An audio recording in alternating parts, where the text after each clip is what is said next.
we're going to welcome to the stage Sasha Calder, Head of Impact from Geno, and Simon Whitmarsh-Knight, Global Sustainability Director Textiles at Hyosung, to the stage. Good morning, everyone. How's everyone doing? It's a lot cooler today. I'm thrilled to be here. A big thank you to Paul and the World Biomarkets team. I'm Sasha, and this is Simon. We're going to do a little bit of something new in this space, which is just a really real conversation about what our partnership looks like. So before I do that, I'm going to have Simon introduce himself. It's going to be a conversation. We sat down and working together for a while and said, what are the things that would be helpful to share with our community about learnings and lessons along the way? So I'm going to just share a little bit of how we're thinking about the world. So Simon, can you tell everyone who you are? So thank you, Sasha. Thank you, Paul, for the introduction. I'm really pleased to be here. I'm quite new, I think, so I'll tell you a little bit about me and also Hyosung, and importantly, our partnership with our great friends here at Geno. I've actually just arrived from the Future Fabric Expo in London, where this whole idea of scaling sustainable solutions in textiles is really quite a hot topic. So really pleased to come and share some thoughts and learn from you all in the market today. So as Sasha said, I'm Simon. I lead the sustainability for Hyosung. 100 years ago, I studied languages and then developed my career in sort of B2B sales and marketing roles. For the last 15 years, I've really focused on working in the premium ingredient brand space in textiles, so building business in that space. So I've sort of come to sustainability probably through a commercial route. That's my background in sales and marketing, and clearly sustainability is such a key driver now for our customers. It's a problem that we need to help them solve. Just a little bit about Hyosung maybe. You know, we don't like to call ourselves the best kept secret in the trade. You know, we don't want to be that. But Hyosung is a complete sustainable solutions provider. We are actually the largest manufacturer of elastane in the world by market share through our Creora and our Regen brands. We also produce specialty nylons and polyesters, which are really essential in today's market as well. So significant player in this space, delighted to be working with Geno. We're also a partner of the Textile Exchange.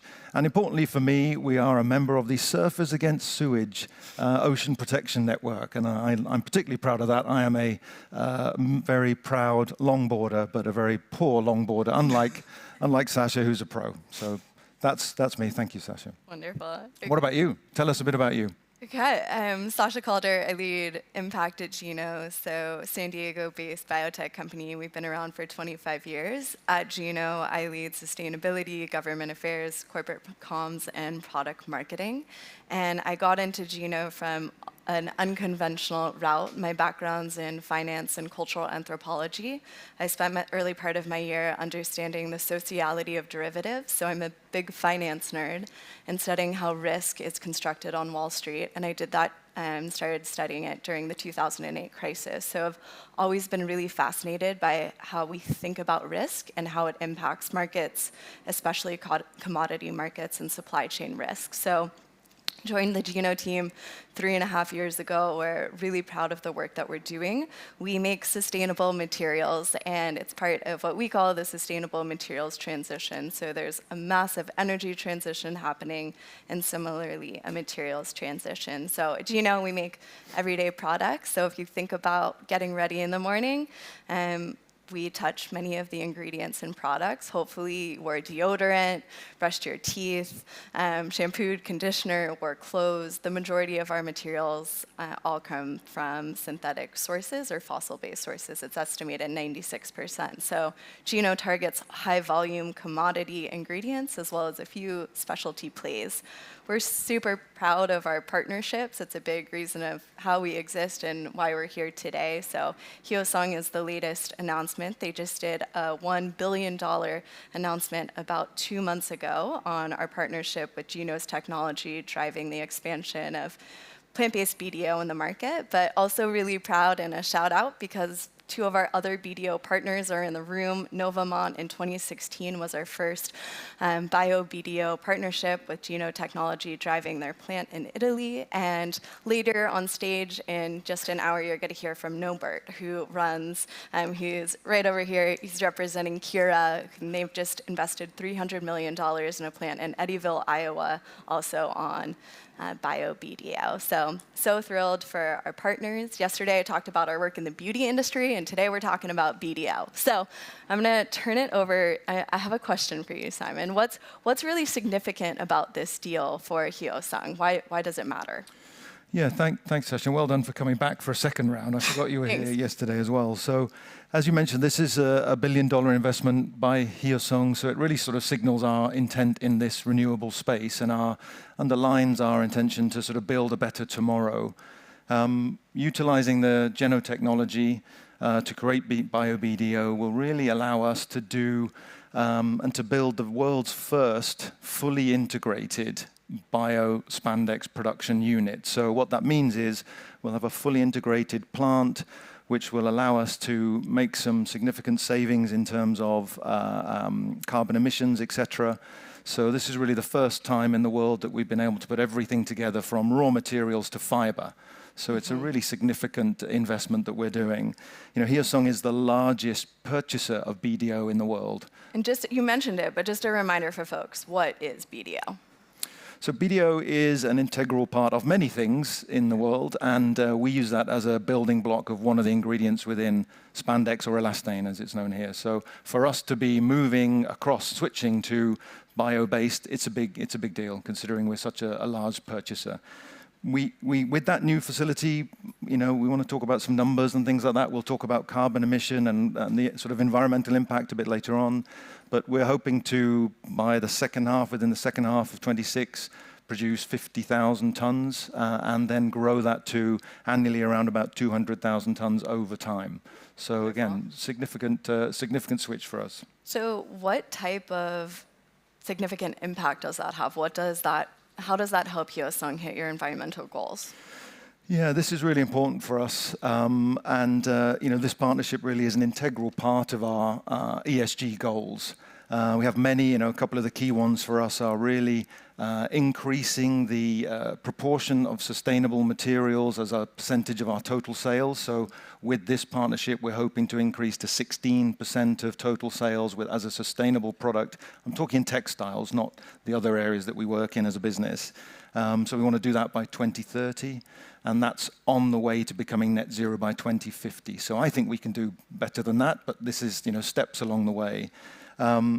As we heard from the previous speaker, by the way, Lara, I think, was talking about the difficulties and the complexities in the regulatory landscape. Things are changing and moving very quickly.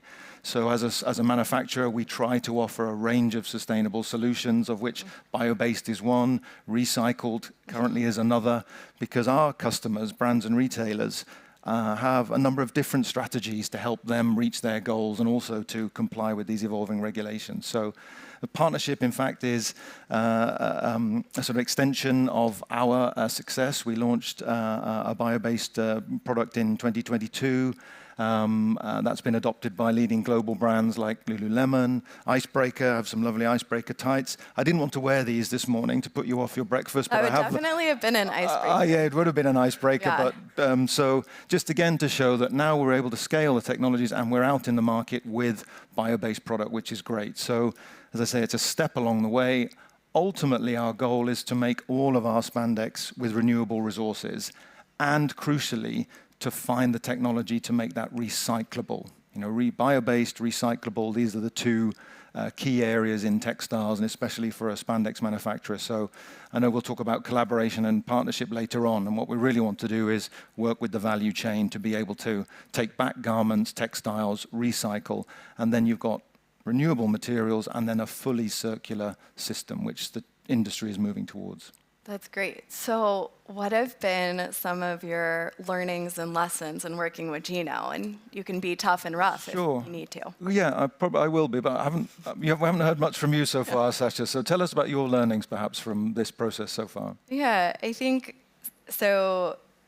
impact is in my title. And personally, it's what drives me to do this work of thinking of how to use my one life to be in service. And it's deals like this that make me really proud of the work that we're doing. That the world's largest spandex producer and BDO purchaser is in a massive materials transition. So BDO historically has been produced in coal-based plants, mostly in China, really carbon intensive, and also has significant potential risk for human rights abuses, which we've seen as ripples in the market, as well as the building of plant-based BDO and other materials. And so when the biggest player moves in the market, and the market's already been moving, it signals a lot of movement.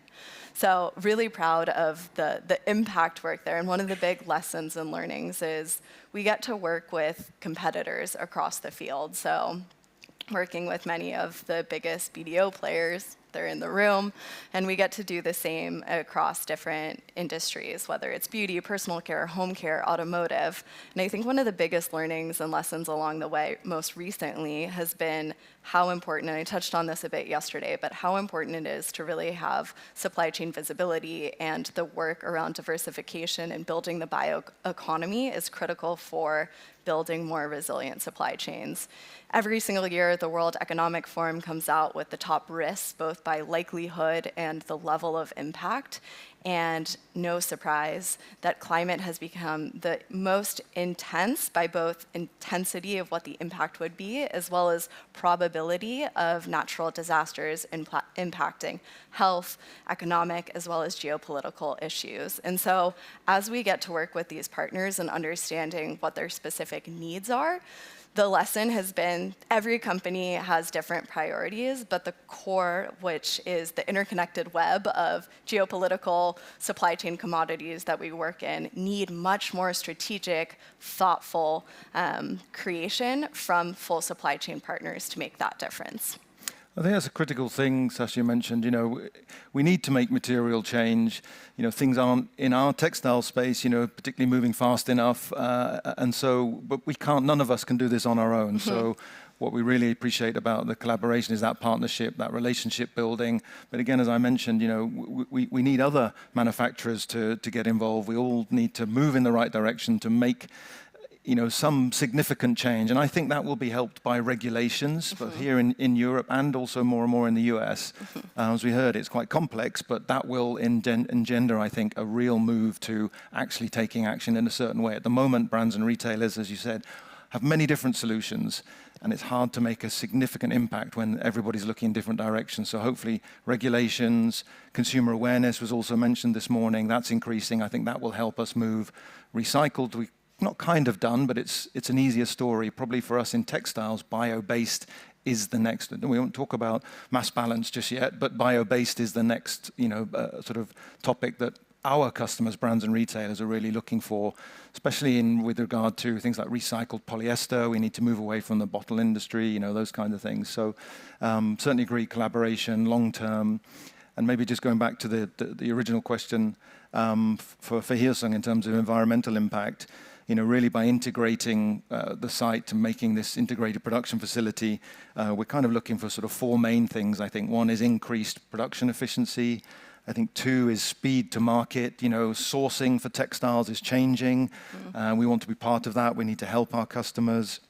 By integrating value chains, by working together, we can reduce carbon emissions, which is a key area for many of our brand and retail customers. And a point I really learned from our discussion, Sasha, is we need to help build more resilient, robust supply chains. We've all lived through a really difficult 3 or 4 years. So by integrating production in one area, we hope to sort of build a more robust supply chain that could sort of mitigate against future shocks potentially. So that's really important for us. Yeah. One thing on the impact side, Simon came from London from the Fabric Expo, and I was lucky to get to attend the White House earlier this week. Our CEO, Christoph Schilling, the opportunity to speak at the executive order on biomanufacturing. It was a celebration moment. The Department of Energy and the Department of Defense were celebrating some of the recent loans, as well as multi-$100 million grants that they've been putting in place, and Geno had an opportunity to speak to what's been happening on the ground. And I think some really important piece of collaboration is when we've built out a government affairs strategy because of the critical nature of collaboration. The US government is the #1 largest purchaser of commodities and materials. So thinking strategically about government as a customer, but also how we can use state and federal level as well as international policy to drive more collaboration. So an example of what that looks like on collaboration is we get to work with brands. Lululemon's a mutual partner of ours. We also work with them. They're an investor in Geno on Nylon 6.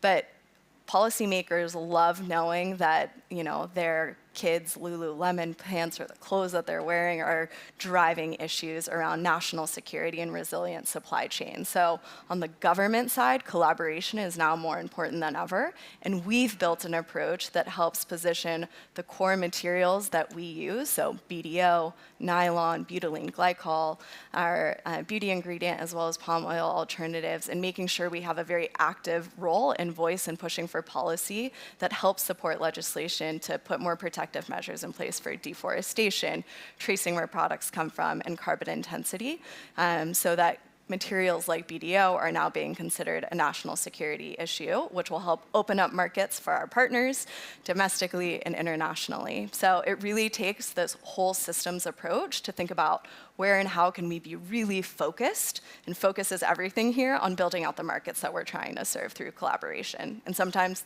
and often that includes government.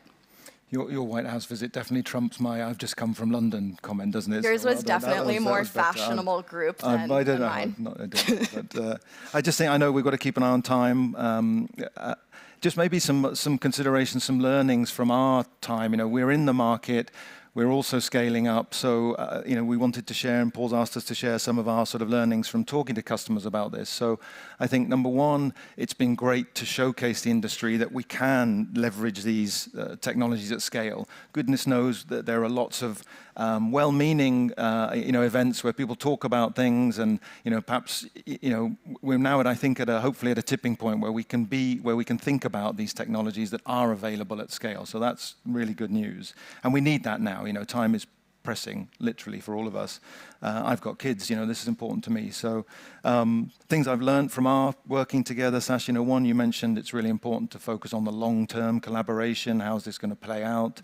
I think number two, again, we mentioned we can't do this alone. None of us in this room can do this alone. That's a really important learning for me in this last year or so. We want to, obviously, we've got to survive. We want to be profitable. We want to keep coming up with innovation, but we still need all the value chain competitors alike to be doing this and working in the right direction. So collaboration is really important. And probably third thing, back to my sales background, we need a clear commercialization plan. It's lovely to do PR and all that's really important, lovely to build factories and do that sort of stuff, but where are we taking this to? Who are we taking it to, and what's the message? And I think also, again, building on the speaker earlier this morning, the landscape in textiles is still so challenging. Retail is tough, continues to be tough.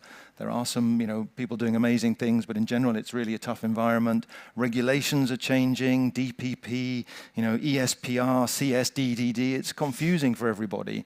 Alphabet soup. Alphabet soup. So one of the things, again, I've learned is to try and make a very clear story for our customers, because there's so much going on. But, how can we make this clear for them to understand and then adopt? Yeah. And probably the things that they've said to us about, what's valuable for them, maybe as a key takeaway and a final point from me, there are three things we hear from brands and retailers. One is, it's about renewables. So for them, this is moving away from the reliance on fossil fuels. Happy days.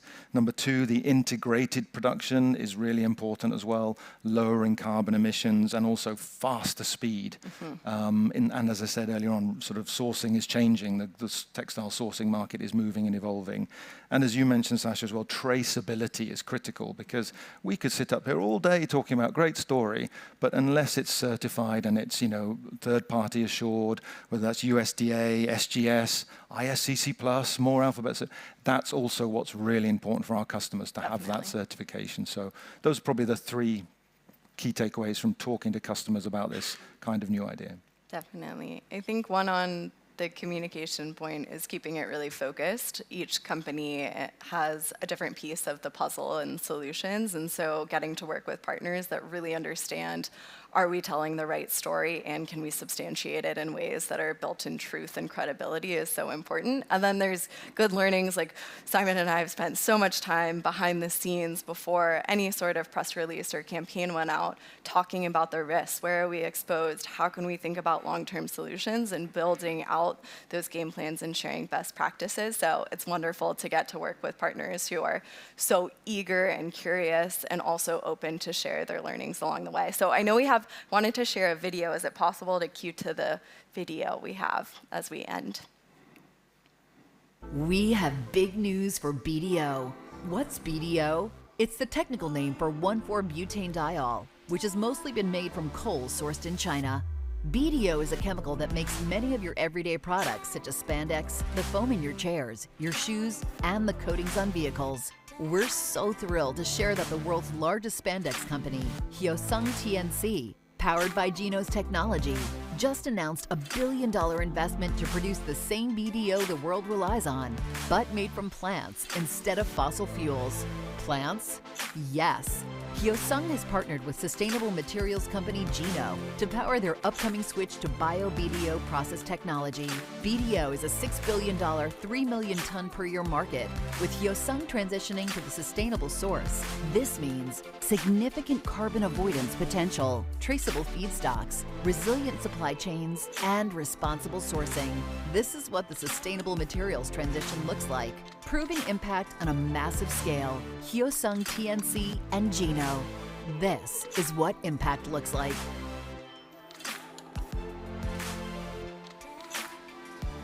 Wonderful. Well, Great a stuff. big thank you. A big thank you to Simon for daring to get up here with me and have a conversation about what impact looks like between our companies. Really grateful. If you're curious to learn more about our partnership and the great work we're doing, please stop by our Geno booth. But thanks so Great. much. Thank you very much, Sasha. Thank you for the invitation, Paul, as well. So great stuff. And thank you very much for welcoming me into this new space for us. And look forward to chatting with some of you over the course of the day. So nice one. Thank you very much.